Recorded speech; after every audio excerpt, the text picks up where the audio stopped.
mapema kuelekea kwenye uzinduzi wa Simba Day na sherehe za miaka 90 ya Simba, tutakuwa na msemo wetu #Simba tembelea Ngorongoro.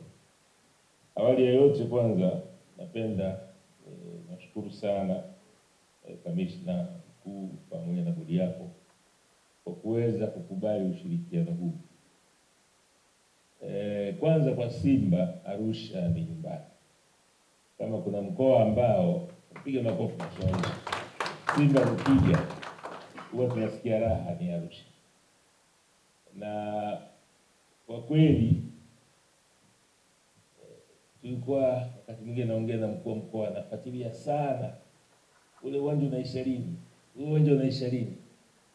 Kama uwanja ungekuwa umeisha mapema, pengine shughuli yetu ya Simba wiki tungeweza kuifanyia hapa Arusha, lakini inshallah muda sio mrefu nafikiri mkoa ambao utakuwa wa kwanza kupata shughuli za Simba wiki na Simba Day katika miaka ijayo, Arusha nafikiri na nafasi kubwa sana, hasa baada ya kupata ule uwanja.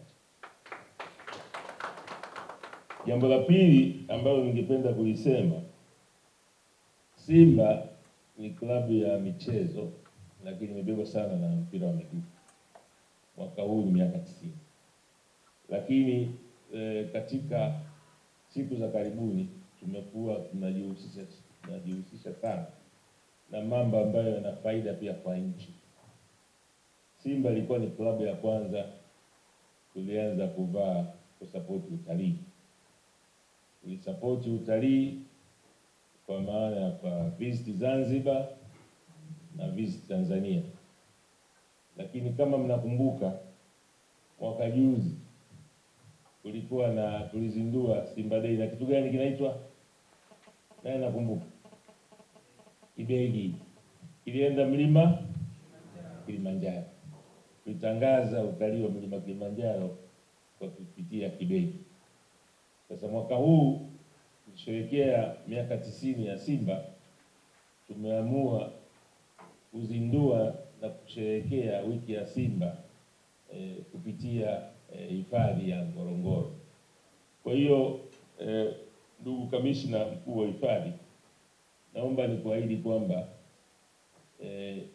kwa kushirikiana kipindi hiki na Simba kama ulivyosema hapo awali, itakuwa ni faida kubwa kwa taasisi zingine. Taasisi ya Ngorongoro kwa kutangaza product zake nyingi ambazo zipo, na Simba pia tutafaidika sana kwa kushirikiana na Ngorongoro.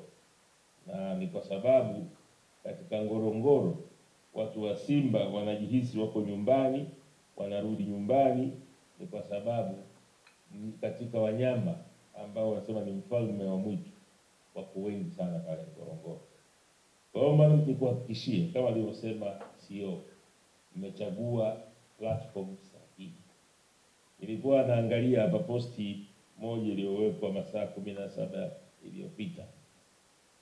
Kuna watu karibu zaidi 40,000 wametembelea kwamba kuna jambo kati ya Simba na Ngorongoro. Simba ina wafuasi kwenye mitandao zaidi ya milioni 20. Kwa hiyo collaboration hii tutakaifanya na countdown mpaka tunaenda kuzindua hiyo Simba wiki, na kuhakikishia tutapata wateja wengi sana wa nje na wa ndani. Na kipindi hiki ni vizuri sana tutatumia kuweza kutangaza product nyingi wakati tunaelekea kwenye AFCON, na Arusha itakuwa ni mji ambao pia utakuwa na mechi za AFCON. Kwa hiyo ndugu kamishna mkuu wa hifadhi ya Ngorongoro, ni kuhakikishia kwamba sisi Simba tutakusupport sio tu kwa kipindi hiki, kipindi chote ambacho utakuwa uko tayari una program zako za kuweza kufanya collaboration na Simba, sisi tuko tayari, kwa sababu tutasupport hifadhi, tutasupport utalii na tutasupport uchumi wa nchi hii uzidi kupaa. Kwa hayo machache